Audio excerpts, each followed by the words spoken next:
I never thought I'd be the kind of guy who would spill his guts to a stranger, let alone develop feelings for him. But here I am, sitting across from my therapist, a guy the first barely knew 3 months ago, watching him scribble notes and suddenly say something so off script it stopped my heart mid-beat. I should probably back up a little. So, I'm 28, living in this tiny studio apartment in Brooklyn that's way too expensive, but still feels like home. Mostly because it's the only place I can afford after quitting my job. I'd been spiraling for about a year. Long story short, burned out, lost my last serious relationship, and honestly, just stopped caring. My friends kept telling me to get help, but I was stubborn. Then one night, after a particularly rough patch where I barely slept for 3 days straight, I broke down and booked a session with a therapist just to see if talking to someone could help. That's when I met Jamie. He's about 35, calm voice, kind eyes behind those round glasses, and a smile that somehow makes you feel like you're not drowning even when you tell him how deep it feels. He runs a small clinic not far from where I live, tucked between a coffee shop and a vinyl store, the kind of place that feels like it's been there forever, but is cozy enough that you don't mind spending an hour spilling your worst thoughts. The first few sessions with Jamie were, well, typical. He asked questions, I gave half-hearted answers, but slowly therapy started to feel less like a chore and more like a real conversation. I found myself wanting to come back, even on the days I thought I didn't. He was good at listening, the kind of guy who says just enough without ever pushing too hard. But here's the thing, somewhere between my fourth and fifth session, Jamie said something he absolutely shouldn't have, something that no therapist is supposed to say to a client. It wasn't a slip of the tongue or a vague compliment. It was direct, personal, and it hit me like a punch I didn't see coming. I was halfway through explaining how I'd been avoiding dating because of how badly things ended with my ex. I told Jamie that it wasn't just the breakup. It was the way I felt like I'd lost a part of myself, like maybe I wasn't really built for love. I was rambling, probably not making much sense, when he interrupted me, looking me right in the eye and said, "You're wrong about that. You're made for love. And I think you just haven't met the right person yet." At first, I thought it was just a nice thing to say, like a gentle push. But then he added, "Maybe you're looking in all the wrong places. Maybe you should be looking right here." And that's when everything shifted. Because he wasn't talking about some abstract idea. I could tell he meant himself. Usually therapists keep these walls up. Professional distance is part of the job. But Jamie's words felt like he was breaking one of those invisible rules. And the more I thought about it, the more I realized that the way he looked at me after saying that wasn't just about being my therapist. There was something else there, something dangerously close to wanting. I left that session with my mind spinning. What did I even do with that? Was I just imagining things? Or was Jamie really sending me a sign that maybe this was more than therapy? I've been back 3 more times since then, each session heavier with unspoken tension. Every time I sit down, I wonder if today's the day he crosses that line again. And honestly, I don't know if I want him to stop, but I'm scared too. Scared of what this means, scared of what I want. I guess what I'm trying to say is, he was my therapist, and then he said something he shouldn't have. And now, I don't know if I can ever see him the same way again. The thing is, therapy is supposed to be this safe space where you can lay everything out without judgment, and where the person on the other side keeps their professional boundaries locked down tight. But when Jamie said that, it felt like those boundaries blurred, and suddenly, the whole dynamic shifted. I started thinking about every little glance he shot me, every pause a little longer than necessary. Was I just being paranoid? Or was there something real simmering under the surface? After that session, I tried to play it cool, but every time I saw him, my stomach did flips. I found myself showing up early, just so I could sit in the waiting room and watch him through the window as he finished with other clients. The way he smiled at the receptionist, the way his eyes crinkled behind those glasses. God, I could catch myself staring for minutes without even realizing it. One afternoon, about a week after that bombshell comment, Jamie asked me how I'd been since our last talk. I fumbled through my answer, trying to keep it neutral, but my voice probably betrayed me. He caught it, of course. "You know, it's okay to be honest here," he said quietly, leaning forward with that calm, steady presence he always had. "What's really on your mind?" I hesitated, then just blurted it out. "Do you really think I could find love? Like, With someone like you? The moment I said it, I wanted to crawl under the couch. But Jamie didn't recoil or change the subject. Instead, he just held my gaze for a beat longer than usual. That's a brave thing to say. He told me, voice low. And it means a lot that you trust me enough to say it. I wasn't sure if I expected more, like a confession or a denial, but he just smiled softly and said, "Let's focus on you today, okay?" It was both a relief and a crushing disappointment all at once. I left feeling a bit hollow, but also more tangled up in my feelings than ever. The next session was even weirder.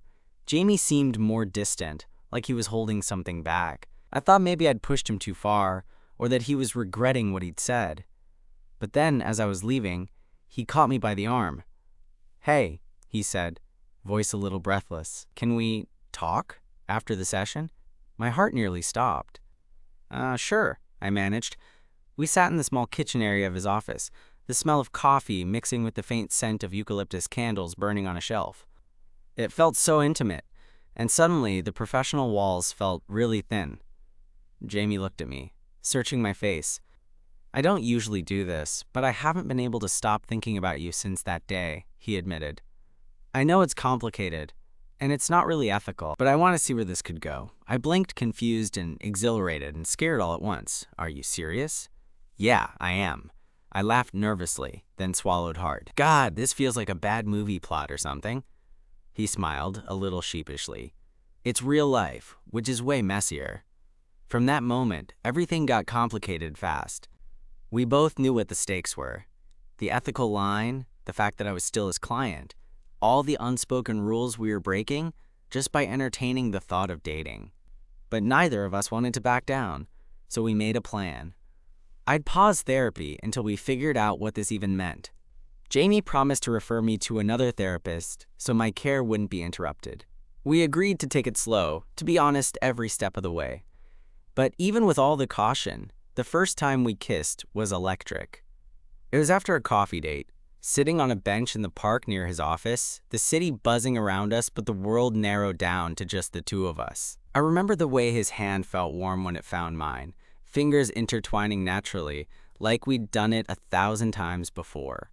"I've wanted to do this since our third session," Jamie whispered, a little breathless. I smiled, heart pounding. "I'm glad you finally did. That day changed everything." It was the beginning of a new kind of therapy, one where healing and heartbreak, hope and fear mixed together in ways I'd never imagined. But of course, it wasn't all smooth sailing. Because falling for the guy who was supposed to help me sort my head out meant navigating a minefield of emotions, ethics, and what-ifs. And the hardest part? Figuring out if this was love, or just the last thing I needed to pull me out of the darkness. After that first kiss, everything became this strange blend of excitement and anxiety. The kind of thing where you're thrilled to be with someone new, but also constantly wondering if you're making the biggest mistake of your life. I mean, how often does your therapist turn into the guy you're falling for? And not just falling for, but feeling like maybe, just maybe, this could actually work. We started seeing each other outside the office, in a more casual way. Coffee dates that turned into dinners, walks through Prospect Park, and lazy Sundays binge-watching old movies in my apartment. It felt surreal sometimes, like I was living in a story I had no idea I'd signed up for but couldn't stop reading. One evening, we were sitting on my couch after a homemade dinner. I'd kind of botched, but he pretended to love anyway, and Jamie got quiet for a minute. I could tell he was wrestling with something. "What's on your mind?" I asked, nudging him gently. He sighed, running a hand through his hair. "I keep thinking about how fast this all happened. I want to be with you, but I'm also worried about the fallout. What if someone finds out? What if it ruins your trust in therapists? I don't want to mess up your healing." I appreciated his honesty, and honestly, I was nervous too. But I looked at him and said, "Jamie, I've been stuck in this rut for so long, and you pulling me out of it. Well, I don't know if I'd be okay if you hadn't. Yeah, it's complicated, but what we have feels real, and I want to see where it goes no matter what." He smiled, that patient, understanding smile I'd come to love. "Okay, then we figure it out. Together." But the real challenge kicked in when I finally told my closest friend Marcus about Jamie. Marcus is the kind of guy who always calls it like he sees it, no sugarcoating. So when I told him, sitting across from him at our usual bar, there was a long pause. "Wait, your therapist?" Marcus finally said, incredulous. "Dude, that's wild. Like, ethically questionable wild." I laughed nervously. "Yeah, I know, but we've been careful. I'm seeing someone else for therapy now." Jamie and I agreed to keep things separate. Marcus shook his head, half amused, half concerned. "Just be careful, man. I don't want to see you get hurt." I appreciated that. Marcus always had my back, even if he didn't fully get the situation. And honestly, I was scared too. Not just of falling for my therapist, but of what it meant if this didn't work out. Could I handle that kind of heartbreak? Could I trust again if things blew up in my face? As weeks passed, Jamie and I settled into this odd, beautiful rhythm. We kept the relationship low-key, careful about where and how we showed affection, especially since his practice was just a few blocks from my apartment. But every time we were alone, it was like the whole world dropped away. One late night, sprawled on my couch with the city lights flickering through the window, Jamie turned to me and said, "You know, I've never done anything like this before. Falling for a client, I mean."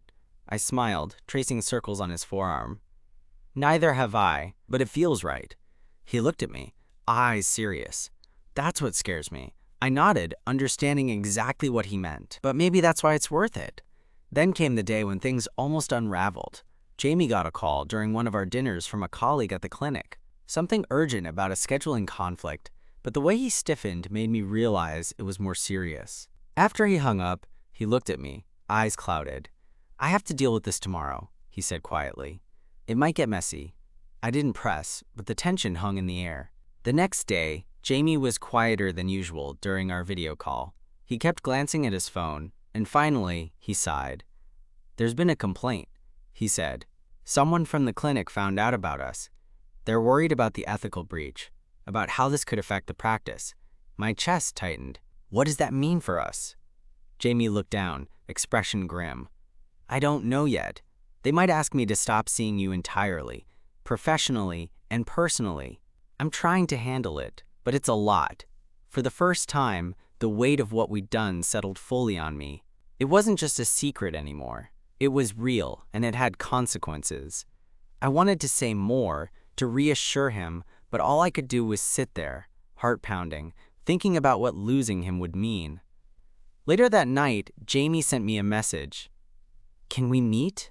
I need to talk face to face." I was already halfway out the door before I even replied. When we met at a quiet cafe, Jamie looked tired but determined. We talked for hours, hashing out the potential fallout, what steps he could take, and how we both wanted to handle any challenges coming our way. Despite everything, there was this fierce protectiveness in him that made me feel like we weren't alone. Like, maybe, just maybe, we could fight for this. That night, walking home under the streetlights, I realized that falling for my therapist wasn't the crazy mistake I feared. It was the beginning of something messy, complicated, and terrifying, but also truly alive. And for the first time in a long time, I was ready to face whatever came next. The days after that cafe talk felt like living in limbo. Jamie and I tried to keep things normal, but normal had a way of feeling fragile now, like we were walking on a tightrope over a pit of what-ifs. Every text, every call, came with this undercurrent of uncertainty. I kept wondering how long we could hold this together before everything came crashing down. Then, one afternoon, Jamie called me with a tone I hadn't heard before. Tired, but firm. "They've scheduled a meeting," he said. "The clinic board wants to discuss the situation. They might ask me to take a leave of absence, maybe even terminate our sessions entirely." I swallowed the lump in my throat. "What about us? What happens then?" He paused. "That's what I'm afraid of. I don't want to lose you, but I also don't want to jeopardize my career or your progress." I wanted to tell him it didn't matter, that we could figure it out regardless. But deep down, I knew this was bigger than just us. There were rules and consequences that neither of us could ignore. The meeting came sooner than I expected. Jamie was tense when he told me afterward. "They gave me an ultimatum. No more sessions, no more personal contact until I'm off the clock. They say it's to protect the clinic and maintain professional standards." I felt the weight of those words like a punch. So what does that mean for us? Jamie looked away for a moment, then back at me with those steady eyes. It means we have to make choices. I can't just quit my job, and I don't want to ask you to leave therapy altogether. But I also can't ignore how I feel about you. We spent the next few days trying to figure out what to do. Jamie started transitioning to working at another clinic part-time, just enough to keep his license active but with less direct client contact. Meanwhile, I started seeing a new therapist, a woman named Rachel, who was nothing like Jamie but kind and patient in her own way. It was awkward at first, sitting in Rachel's office and talking about things I'd already unpacked with Jamie. But it was necessary. I needed someone unbiased, someone who could help me process everything without the emotional baggage. Through it all, Jamie and I kept sneaking in moments, coffee in the mornings, quick text check-ins during the day, stolen kisses when we met in the park. It was our secret rebellion against the rules that tried to keep us apart. One evening, about a month after the board's decision, we found ourselves sitting on a bench near the river, watching the city lights dance on the water. I leaned my head on Jamie's shoulder, feeling the steady beat of his heart. "Do you think this will ever get easier?" I asked quietly. He wrapped an arm around me. "I'm not sure, but I do know I don't want to give up on us." The honesty in his voice settled something in me. Maybe the path ahead was uncertain and messy, but it was ours to walk. A few weeks later, Jamie suggested we try couples therapy, something to help us navigate the complexities of our relationship without crossing professional lines. I was hesitant at first, but it turned out to be a game changer. Having a neutral third party helped us communicate more openly, set boundaries, and address fears we'd been too scared to admit. At one point, the therapist asked Jamie how he balanced his feelings with his professional responsibilities. Jamie's answer caught me off guard. "I'm human first," he said. And sometimes, that means making hard choices that don't fit neatly into a box. It was a reminder that beneath his calm, clinical exterior was a man grappling with the same messiness of love that I was. Over time, the fear that once loomed over us started to fade. We found our rhythm, a balance between caution and passion. Jamie eventually left his old clinic, taking a job at a research center where he didn't see clients directly, but still stayed connected to the mental health field. It wasn't what he'd dreamed of, but it was a compromise that let us be together without the constant worry of professional backlash. For me, therapy shifted from a survival tool to a space for growth. With Rachel's help, I rebuilt my confidence and learned to trust again, not just in others, but in myself. Looking back, it's wild to think how a simple, offhand comment from my therapist turned into the most significant relationship of my life. Jamie wasn't just my therapist anymore. He became my partner, my confidant, the person who showed me that love doesn't always follow the rules. And yeah, it was complicated and messy and sometimes terrifying, but it was real. And maybe that's what matters most. It's funny how life twists in ways you never see coming. Just a few months before all of this, I was barely getting out of bed. Now, I was sitting on a worn-out couch in Jamie's new apartment, a place that smelled faintly of old books and sandalwood, and feeling something I hadn't felt in years. Hope. Jamie had moved out of his old neighborhood, farther from the clinic and the whispers that followed. Leaving behind the job he loved wasn't easy for him, but it was part of the price we had to pay to be together without constantly looking over our shoulders. I could see it in his eyes sometimes, the subtle grief for what he'd had to give up. But there was also this quiet determination, like he was ready to build something new, even if it was scary. We hadn't told too many people about the change, just Marcus and a handful of close friends. The last thing we wanted was to be the subject of gossip or judgment. Sometimes I caught Jamie looking at me, like he was still trying to figure out if all of this was real or some kind of strange dream. Do you ever think about what it would have been like if we'd met under different circumstances? I asked him one evening as we cooked dinner together. The smell of garlic and onions filled the apartment, mingling with the low hum of music. He smiled, a little wistful. All the time. But maybe the challenges made us appreciate it more. If it had been easy, I don't think it would feel this alive. I laughed. You make it sound so poetic. Jamie shrugged, grinning. Well, I'm a therapist. Poetic tendencies come with the job. We ate dinner on the floor, surrounded by piles of books and magazines we'd been meaning to sort through for weeks.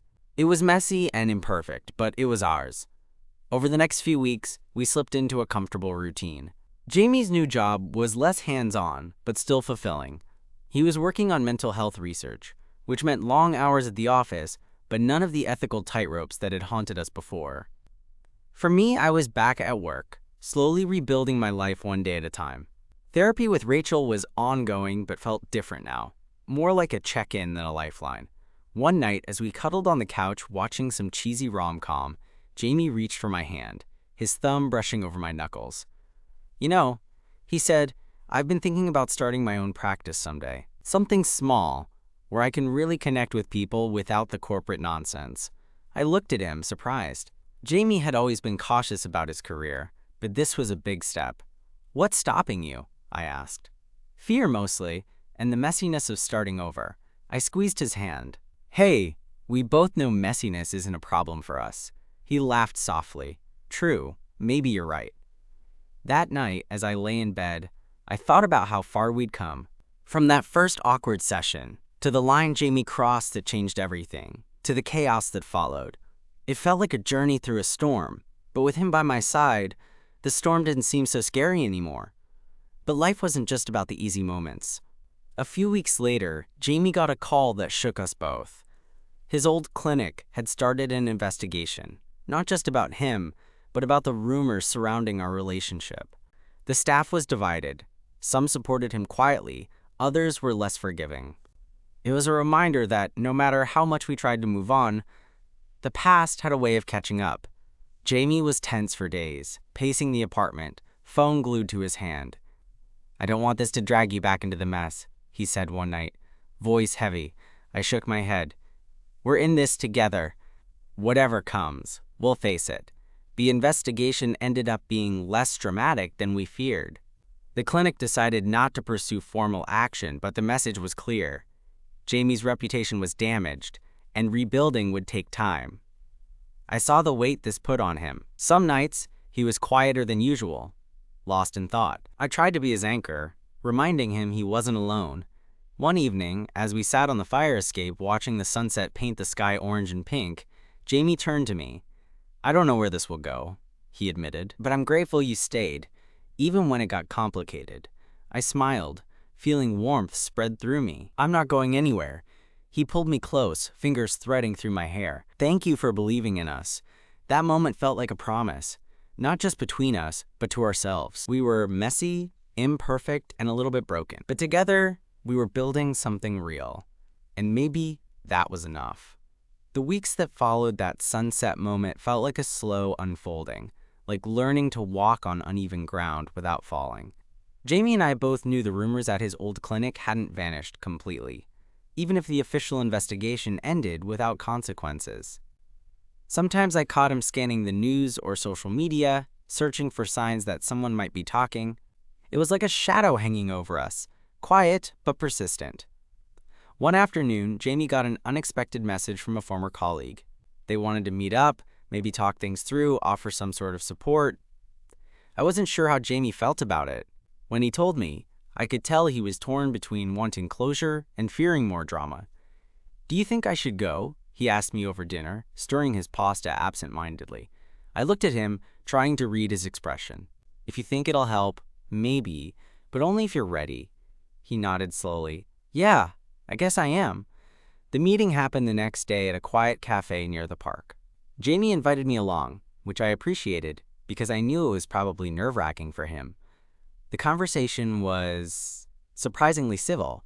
His colleague admitted there'd been whispers, but emphasized that most people understood the situation better than the gossip made it seem. They talked about boundaries, mistakes, and the importance of growth. When Jamie and I left, he looked lighter somehow. "I needed that," he admitted, "to hear that not everyone thinks I'm some kind of villain." I squeezed his hand. "You're not." That night, we found ourselves back on the fire escape like we'd done a few times before. The city was alive beneath us, lights twinkling, the distant rumble of traffic a constant backdrop. "I'm tired," Jamie said quietly, "but I also feel like we're finally moving forward." I nodded, resting my head against his shoulder. "Me too." Then, Unexpectedly, he shifted, turning to face me. "I've been thinking about something. About us. About the future." My heart sped up. "Yeah?" He smiled softly, the kind of smile that made my chest feel too small. "I want us to be open with each other. No more secrets, no more half-truths. If this is going to work, I want to build it on something solid." I couldn't argue with that. "I want that too." From there, we started talking more openly about everything. The fears, the hopes, the what-ifs we'd both been holding back. It wasn't always easy. Sometimes the truth stung. But every conversation brought us closer. One night, Jamie surprised me with tickets to a small theater downtown. It was a quirky little place that only seated a couple dozen people, and the play was about two men navigating the ups and downs of an unconventional relationship. Sitting next to him in the dim light, watching the actors stumble through awkward conversations and tender moments, I felt a rush of gratitude. We weren't perfect, but we were trying. And maybe that was what mattered most.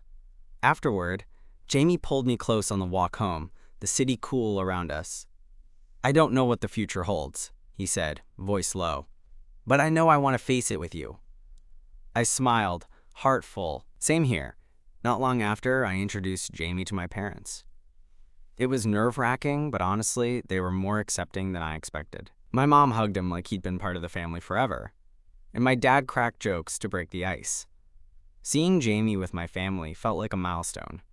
Like we'd crossed some invisible line from secret to this is real. But life has a way of throwing curveballs when you least expect it. One evening, Jamie got a call that left him shaken. His old clinic was facing a lawsuit from a former client who claimed the relationship between Jamie and me was unethical and had caused emotional harm. It was a legal mess we hadn't anticipated, and one that threatened to drag us back into the chaos we thought we'd left behind. We spent long nights talking to lawyers, trying to understand our options. The stress was exhausting, and sometimes I found myself wondering if it was all worth it. But Jamie never wavered. "We'll get through this," he said, holding me close on a sleepless night. Together, his confidence gave me strength, even when I felt like giving up. Eventually, after months of uncertainty, the lawsuit was dismissed. The evidence showed that we'd taken the necessary steps to separate therapy from our personal relationship, and that the former client's claims didn't hold up. When the news came through, we celebrated quietly in Jamie's apartment, relief washing over us like a wave. Sitting there, his hand in mine, I realized how much we'd been through. The fear, the doubt, the societal judgments, they'd all been heavy weights, but somehow we'd carried them together. I looked at Jamie, feeling something fierce and real. "Thank you," I whispered, "for not giving up." He smiled, eyes shining. There's no one else I'd want to fight for this with. And in that moment, I knew we were ready. Ready to face whatever came next, side by side, no matter how messy or complicated life got. Because love, real love, isn't about perfection. It's about choosing each other, day after day, through the chaos and the calm, and I'm choosing him. The morning after the lawsuit was dismissed, I woke up with a strange kind of calm settling over me.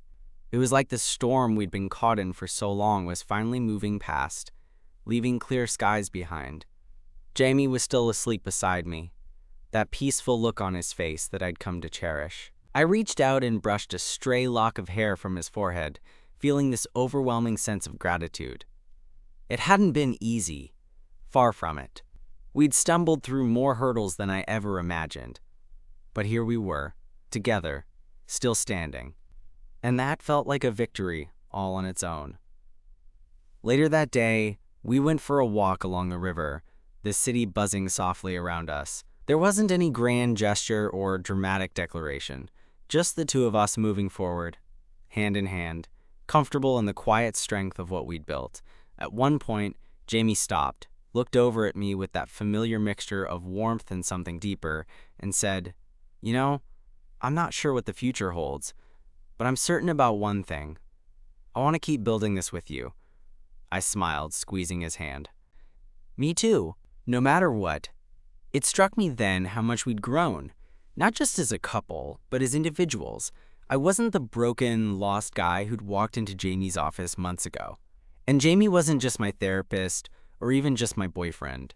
He was my partner, my safe place, the person who made the messy parts of life feel a little less scary. We talked about the challenges ahead, the stigma, the awkward questions, the moments when people might not understand. But instead of fearing those things, we faced them with honesty and quiet confidence. Because we had something real, built on trust and patience. That night, as we cooked dinner in his kitchen, the scent of garlic filling the air, I felt a simple, profound happiness. No perfect endings or fairy tales, just two people choosing each other day after day in the imperfect, beautiful chaos of real life. And honestly, I wouldn't have it any other way.